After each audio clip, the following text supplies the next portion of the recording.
처음에 우리에게 주신 오늘 말씀의 첫 부분에 있는 이 말씀을 좀 더 바라보기를 원합니다. 왜냐하면 이 말씀이 쉬운 듯 결코 쉽지 않은 말씀이기 때문에 그렇습니다. 그리스도의 말씀이 너희 속에 풍성히 거하여 모든 지혜로 피차 가르치며 권면하라 라고 얘기하시는 거죠. 아까도 제가 직전에 말씀을 드렸지만 거짓 가르침이나 이단의 사상들 때문에 많은 영적인 상처를 입고 있었던 교회였기 때문에 서로 그리스도의 말씀으로 풍성해져서 서로 가르치고 권면하는 일들은 정말로 필요한 일이었을 것입니다. 그래서 하나님은 이 말씀을 골로새 교회에 주고 계신 것입니다. 그러나 서로 피차 가르치고 권면한다는 것이 말은 좋지만 그게 실제적인 삶에서 이루어질 때 이게 그렇게 쉽게 적응이 되지는 못하는 상황이다라는 얘기입니다. 여러분들은 어떻습니까? 여러분들은 누군가가 여러분들을 가르칠 때 그 가르침이 가르침으로 권면으로 잘 다가오십니까? 실제적으로? 지금 이 교회는 이렇다는 얘기죠. 여러 가지 그런 문제가 있으니까 너무 이게 서로 누구 한 사람만 가르치기가 어려우니까 서로 가르치라고 지금 당부하고 계세요. 정말로 그러한 서로가 가르치고 권면하는 게 필요한 교회예요. 그 단순히 가르치고 권면하는 것만 있다면 굉장히 쉽지 않은 상황들이 연출되어질 것입니다. 누군가가 막 기도를 하는데 약간 그 전에 율법주의에 물든 분이었어요. 기도를 할 때 막 이런 약간 율법적인 것 가지고 기도를 막 하시는 거예요. 옆에서 듣고 있던 사람이 이건 아니다. 가르쳐야겠다. 그래서 얘기합니다. 형제님, 기도를 그렇게 하면 안 될 것 같습니다. 율법주의적인 요소가 분명히 있습니다. 그런 요소를 내려놓고 기도하시면 하나님이 더 기뻐하실 겁니다. 이렇게 권면을 하는 거예요. 그럼 권면을 받은 사람이 내가 그랬군요. 내가 잘 몰랐는데 내가 깨닫게 해주셔서 너무너무 감사합니다. 너무 귀한 가르침으로 제가 큰 도움이 됐습니다. 라고 끝날까요? 이게 쉽지 않다는 겁니다. 분명히 얘기를 해줘야 되니까 얘기를 하면 이 사람이 그렇게 받아들이면 좋겠지만 그렇게 쉽지 않다는 거죠. 딱 듣는 순간 자기가 잘못한 것에 대한 생각보다는 우리들의 경험으로 보면 그 사람을 또 바라보죠. 네, 감사합니다. 좋은 가르침 고맙고요. 그런데 자매님도 내가 지난번에 보니까 기도할 때 그러시면 안 되는 겁니다. 그러면 이게 굉장히 영지주의적인 것이 강해요. 상처 입어요. 그렇게 계속 기도하면 지옥 가요. 그런 식으로 기도하지 마세요. 제가 잘 가르쳤죠. 뭐 이런 거. 그럼 이분이 맞아요. 그렇게 강하게 가르쳐 주셔서 너무 감사해요. 내가 바꿀게요. 이게 되겠냐라는 얘기죠. 이게 굉장히 쉽지 않은 것입니다. 서로 잘 모르는 사이는 말할 것도 없고 가장 가까운 사이에서도요, 그러고 가르치고 권면하는 일들이 전적으로 나를 사랑하고 나를 생각해서 얘기하는 그런 존재임에도 불구하고 그게 쉽지 않다는 것을 분명히 경험하게 된다는 얘기죠. 저도 가정에서 저를 가르치고 권면해 주시는 분이 계십니다. 그분은 늘 나를 따뜻하게 내가 잘 되라고 늘 가르치고 권면해 주시는 분이에요. 나 못되라고 나 상처 입으라고 그런 분은 절대로 아닐 거예요. 아니에요. 네. 그분이 때마다 아주 가끔마다 참다 한 번씩 얘기해 주세요. 이렇게 하시는 것이 더 좋겠습니다. 아주 나이스하게 남들이 보면 정말로 나이스하게 얘기를 해 주세요. 그 나이스하게 들려요. 근데 그게요, 저도 들어도요, 나이스하게 말은 해도 듣는 게 쉽지는 않은 거예요. 그렇다고 처음부터 버럭 당신아 잘해 이렇게 얘기할 수 없잖아요. 목사인데. 그래서 받아들입니다. 알았어. 내가 잘못한 것 같습니다. 내가 고치겠습니다. 성숙한 척하지만 그게 아니에요. 하루 이틀 사이 안에 아내가 어떠한 내 눈에 잘못한 게 보이면 쓴뿌리가 막 올라와요. 그래서 나도 조심스럽게 여보, 당신 참 훌륭하고 다 잘하는데 이건 이렇게 하면 더 좋지 않을까? 권면을 해요. 그러면 그분이 저를 이렇게 흐뭇하게 쳐다보시면서 이렇게 얘기를 하세요. 당신 참 뒤끝이 길다. 서로 느끼는 거예요. 이 가르치고 권면한다는 게 정말 위에 사는 거지만 상대방에게 쉽지 않고 뒤끝이 남아있다는 느낌을 주는 것들을 내가 떨쳐내지 못합니다. 성경에서도 보면요, 그리고 가르치고 권면하는 게 쉬운 게 아니에요. 가르치고 권면해서 살아남은 사람들이 많지 않아요. 오히려 아사라는 왕이 있었는데 이 왕 꽤 훌륭한 왕이에요. 종교개혁을 하고 자기 어머니가 우상을 숭배한다고 왕후에서 폐위까지 시키는 그런 왕이었어요. 구스에서 100만 대군이 쳐들어왔을 때 성가대 앞세우고 약한 자와 강한 자 사이에는 하나님밖에 없습니다. 그리고 믿음으로 나가서 승리를 거둔 왕이에요. 근데 이 왕이 하나님이 주신 평화 가운데 잘 지내다가 북이스라엘이 자기를 공격해서 오는 거예요. 그때 돈을 모아다가 그 북이스라엘 위에 있는 아람 왕에게 보내서 아람 왕이 공격하게 해달라고 해요. 그래서 공격해가지고 자기는 전쟁도 안 하고 잘 전쟁을 마무리를 했어요. 근데 그때 이 하난이라는 선지자가 이 아사 왕을 찾아옵니다. 그리고 이렇게 얘기합니다. 왕이시여, 구스의 100만 대군도 하나님께 부르짖었을 때 하나님이 이기게 해주셨는데 왜 하나님을 의지하지 않고 아람 왕을 의지하십니까? 이제 왕의 나라에 전쟁이 있을 것입니다 라고 얘기를 하는 거예요. 아사 왕이 듣고 그 훌륭한 왕이 어떻게 했느냐 하면 이 선지자를 가둬버렸어요. 옥에 가둬버렸어요. 그 참에 자기에게 반대했던 모든 사람들까지 다 옳은 소리 한 사람들을 다 가둬버렸다는 거예요. 그 훌륭한 왕도요, 가르침을 받고 권면을 받는 게 쉽지 않았다는 거예요. 요아스라는 또 이 왕도 꽤 훌륭한 편에 속한 왕이었는데 말년에 약간 이 사람이 흔들렸어요. 그래서 우상 숭배를 하기 시작하는 거예요. 그래서 그에게 멘토였던 여호야다의 아들인 그 스가랴라는 제사장이 얘기를 하는 거예요. 이러면 안 됩니다. 하나님 어떤 하나님이신데 왕이 하나님을 버리면 하나님도 왕을 버릴 겁니다. 그럼 어떡합니까?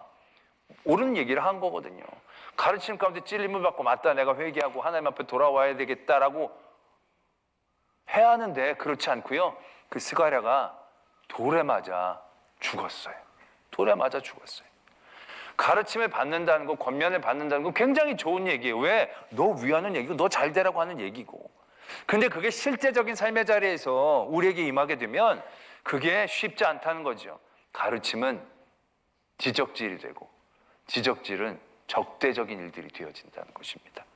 지금 우리가 사는 시대가 지금 그런 시대에 살고 있다고 생각해도 과언이 아닌 거예요. 누군가가 가르치면 대번에 우리는 적대적으로 대합니다. 내가 들어야 될 말인데도 불구하고 우리는 그 얘기를 듣자마자 너는 잘해?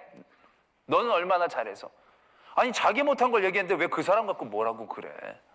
선생님들이 제자 가르칠 때 선생님이 완벽하게 잘해서 우리나라 금메달 따는 사람들의 코치들은 금메달 딴 사람보다 잘하는 사람들이 아니잖아요. 가르치는 거 따로 자기 하는 거 따로인데 우리는 꼭 그렇게 얘기하면서 가르침과 권면에 대해서 쉽지 않다라는 겁니다. 그런데 오늘 하나님은 그 골로새 교회에 지금 가뜩이나 거짓된 그런 가르침 때문에 서로 상처받고 힘들어하는 그 교회에 피차 서로 가르치고 권면하라고 얘기하고 계시다는 거예요. 원래 가르치는 건 성령의 은사 중에 하나에 속할 정도로 아주 귀한 일이거든요. 쉽지 않은 일이에요.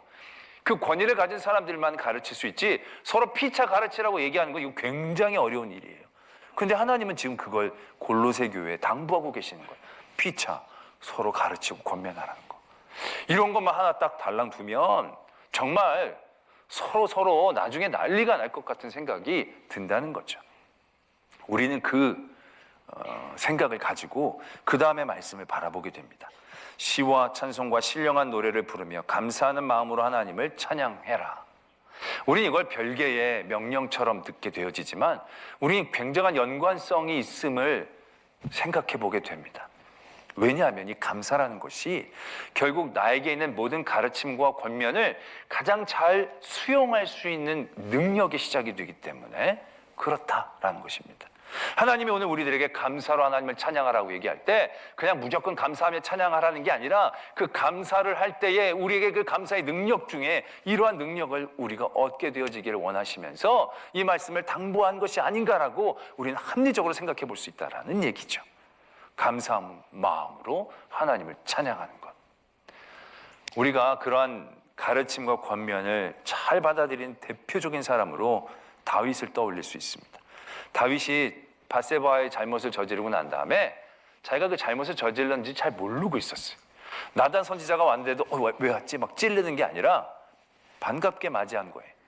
그때 나단 선지자가 이 다윗을 가르칩니다. 아주 기분 나쁘게 가르쳐요.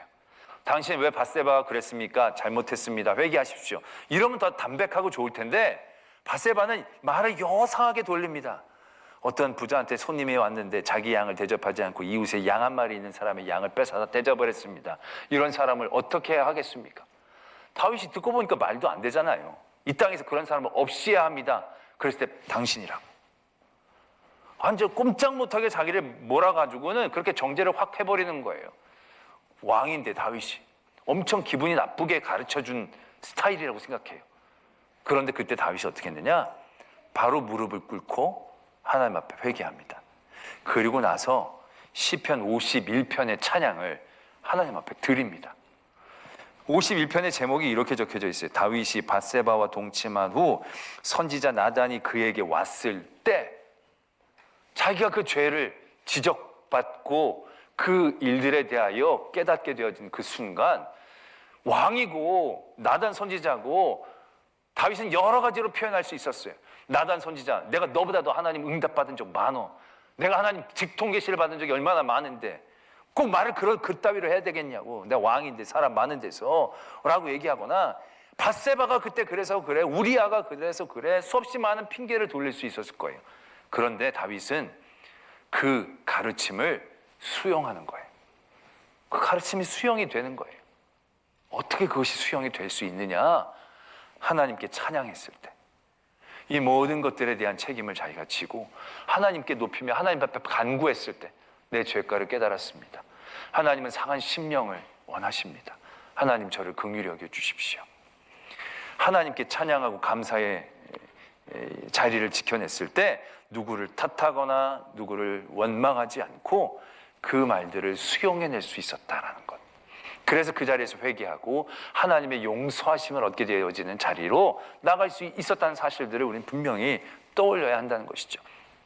어떤 유명한 강사분이 이런 경험을 얘기를 하시더라고요. 자기가 어디 가서 이렇게 강의를 막 하는데 한 200명 좀 넘게 모였다는 거예요. 강의를 하는데 막 사람들이 막 좋아하고 막 웃고 막, 그래서 이 강의가 이렇게 서로 이렇게 합이 잘 맞으면 막 흥이 나거든요. 그래서 자기가 좀 모질게 욕설을 했다는 거예요. 그랬더니 막 사람들이 더 깨르르 그러면서 막 더 좋아하더라는 거죠. 그 희한하게, 그래요. 회중들이 보면 그 카타르시스를 느끼는 거지, 저도 누가 먹었다 그러면 가만히 있는데 누가 처먹었다 그러면 다들 막 웃어주세요. 그게 참 희한해요. 그러다 보니까 끝나가지고 다 처처처처를 많이 하게 되는데, 이분이 그랬던 거죠. 그 사람들이 막 좋아서 까르르 막 넘어졌는데, 그때 한 사람이 사과하십시오 그러면서 얘기를 하더라는 거예요. 어떻게 이렇게 200명 앞에 그런 욕을 할 수 있습니까? 우리를 모욕한 겁니다. 사과하십시오. 막 대뜸 이러더라는 거예요. 갑자기 강의장이 순식간에 싸늘해졌다는 거예요. 그때 처음 이 사람이 느낀 감정은 수치심이었다는 거예요. 너무너무 부끄러웠다는 거예요. 근데 그 생각이 들자마자 그 다음에 바로 일어났던 생각이 분노라는 거예요. 분노.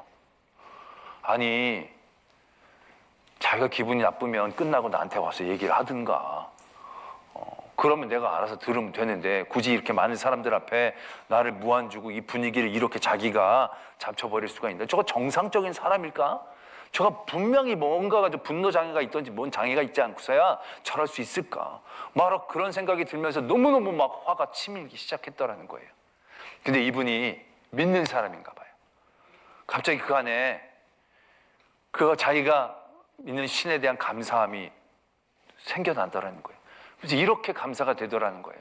아, 내가 오늘 저 사람 없이 강의를 마쳤으면 아마 다 날 좋아하는 사람들 것만 생각하면서 앞으로도 이렇게 욕하고 하면서 재밌어하는 것들 때문에 내가 고칠 생각을 안 했을 터인데, 오늘 저 사람이 나를 얘기해서 내가 이 웃는 사람들 중에서도 다 좋아하는 게 아니라 웃지만 속으로 싫어하는 사람들도 있겠구나, 이런 식으로 하면 안 되고 좀 더 모든 사람들이 들을 수 있게, 좀 더 은혜를 받을 수 있게 그렇게 앞으로 준비를 해야겠구나 라는 깨달음과 교훈을 주시고자 이 사람을 내게 보내주셨는가 보다 라는 생각이 드니까 분노가 조절이 되기 시작하더라는 거예요. 그래서 그 시간 자기가 사과를 하고 끝낼 수 있었다라는 얘기를 하더라고요. 그것이 이곳에 아주 좋은 예라고 저는 생각을 합니다. 많은 사람들은요, 아니 거의 대부분의 사람들은요, 자기의 부족함과 연약함을 알아요. 자기도 아는데 누가 그것을 얘기하면 그게 더 아파요. 그래서 나도 아는데 네가 얘기하니까 신경질이 나요. 그래서 누군가 나를 가르치고 권면하면 짜증이 나고 분노가 나고 부끄럽고, 그걸 받아들이면서 내가 이러지 말아야지, 남들도 그렇게 생각하는구나, 좋게 생각이 되기가 쉽지 않다는 거죠. 자기 생각과 자기 이해를 가지고 있다고 한다면. 그래서 많은 이 시대 꼰대가 그래서 생기잖아요. 꼰대는 뭡니까? 자기만 옳은 거예요. 다른 사람들 얘기는 틀렸다는 거예요. 너는 그 말은 옳아도 삶이 틀리면 네가 무슨 그런 말을 하냐. 그래서 그 말도 틀린 거야. 이런 식으로 얘기하면서 자기가 맞는 거예요. 그 자기 안에 갇히게 되는 거죠. 그게 꼰대가 된다는 거죠. 대부분의 사람들이 이렇게 지금 강팍해지고 있다는 거예요. 왜? 하나님을 향한 그 감사의 마음이 그 안에서 사라지고 있으니까. 그러한 것도 감사하고 이러한 것도 하나님의 사역 가운데 역사 가운데서 나를 더욱더 성숙하고자 깨닫게 하시고자 나를 고쳐 쓰시고자 하시는 하나님의 계획과 섭리로 감사하게 되어지고 그것이 하나님 앞에서의 자리를 지켜내게 되게 된다면 그런 모든 가르침과 권고 때로는 그것이 진짜 가르침과 권고가 아닌 나를 향한 공격이 되어질지라도 그것을 수용할 수 있는 능력이 생겨나게 되어진다는 것이죠. 그들은 나를 칼로 찌르지만 감사한 마음으로 그 일들을 받아들일 때 그 칼은 매로, 사랑의 매로 나에게 다가올 수 있는 능력이 생겨지게 된다는 것이죠. 오늘 그것을 위해 하나님은 피차 서로 가르치라는 말씀 다음에 감사하는 마음으로 하나님을 찬양하라고 우리에게 명하신 것이 아닌가라고 생각이 되어진다는 거죠. 그 다음에 무엇을 하든지 말에나 일에나 다 주 예수의 이름으로 한다라고 말씀을 하고 계십니다. 우리 이거는 어렵지 않아요. 먹으나 입으나 영광을 위해서 하는 어떤 그런 식으로 이해할 수 있다는 거죠. 그러니까 뭘 할 때마다 하나님의 영광을 위해서 하나님을 위해서 하는 것. 그런데 우리가 아까의 말씀과 연장선상에서 이 말씀을 이렇게도 이해할 수 있겠다는 생각을 해보게 됩니다. 어떻게 이해를 하느냐면 예수 그리스도의 마음으로 이 일을 하는 것이다 라고 생각할 수 있다는 것입니다.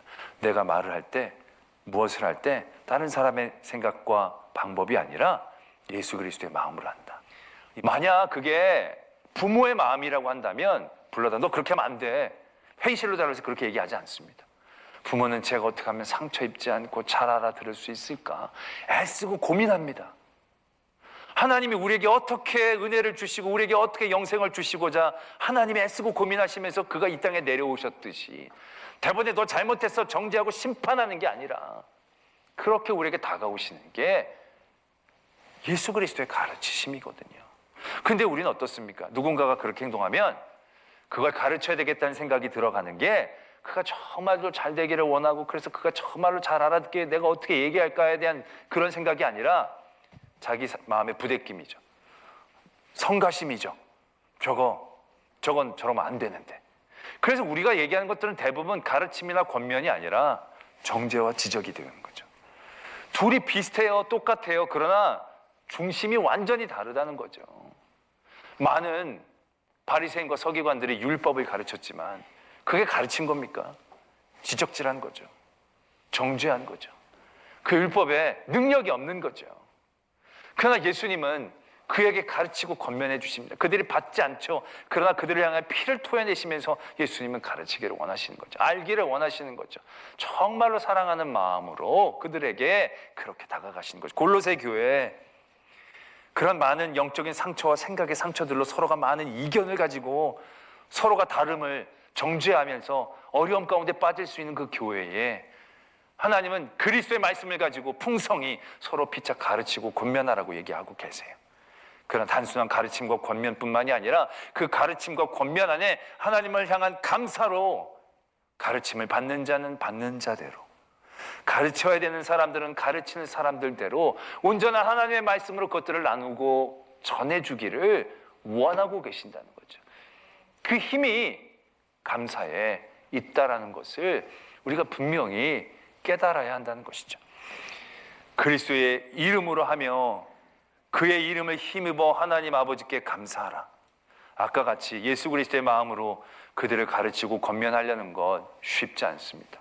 그게 작정 가지고 되는 게 아니에요. 그건 예수 그리스도의 이름으로 하나님 앞에 감사함을 깨닫는 그 자리에서부터 가능해질 수 있는 거예요.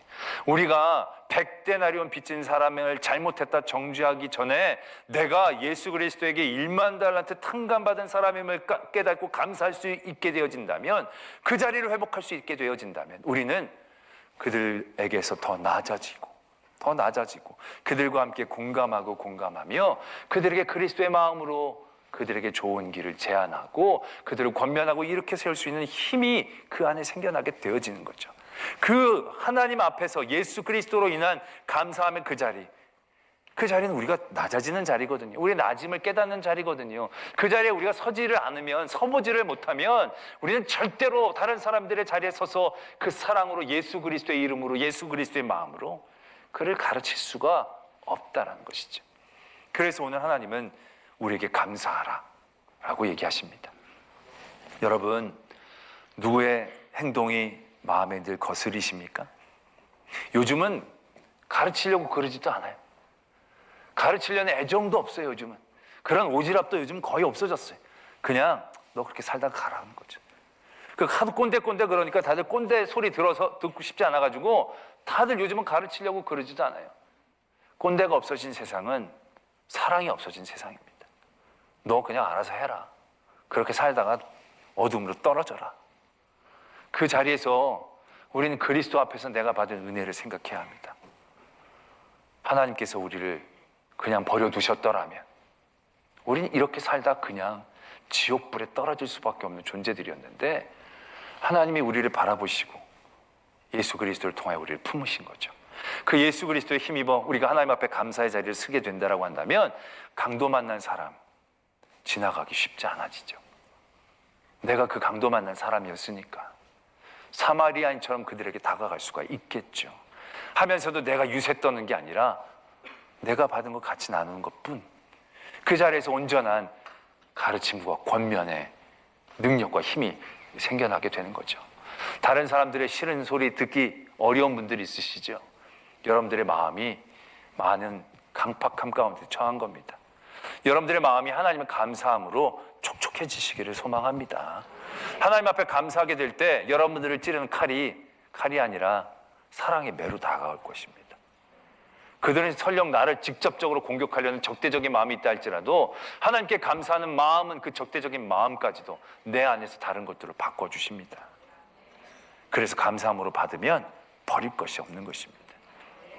오늘 우리에게 주시는 말씀, 이 감사함을 통하여 하나님이 주신 많은 은혜들을 은혜로 받을 수 있는 수용력을 갖기를 원합니다. 그리고 그 감사함으로 우리의 삶의 자리를 깨닫고 많은 이들에게 그런 하나님의 사랑을 전할 수 있는 전달력 있는 감사함, 그런 감사함을 얻는 저와 여러분들이 되어지기를 소망합니다. 우리 말씀을 생각하며 함께 기도하겠습니다. 우리들의 삶에 가르치고 권면하는 일들이 쉽지 않습니다. 받는 것도 싫고 하는 것도 어렵습니다. 사랑이 식어가고 서로를 향한 관심이 식어가는 이 시대에 하나님은 다시금 우리에게 서로가 피차 권면하며 사랑하며 가르치며 온전하고 성숙한 길에 서기를 도전하고 계십니다. 그 감사의 마음으로 그 사랑을 닮아가기를 소망합니다. 감사의 마음으로 하나님이 내게 주신 은혜, 그 은혜로 받게 하여 주시고 감사하는 마음으로 하나님이 주신 사랑과 섬김으로 많은 이들을 권면하고 이렇게 세울 수 있는 저희들 되게 하여 주시옵소서. 이러한 기도의 제목으로 하나님 앞에 나아가겠습니다.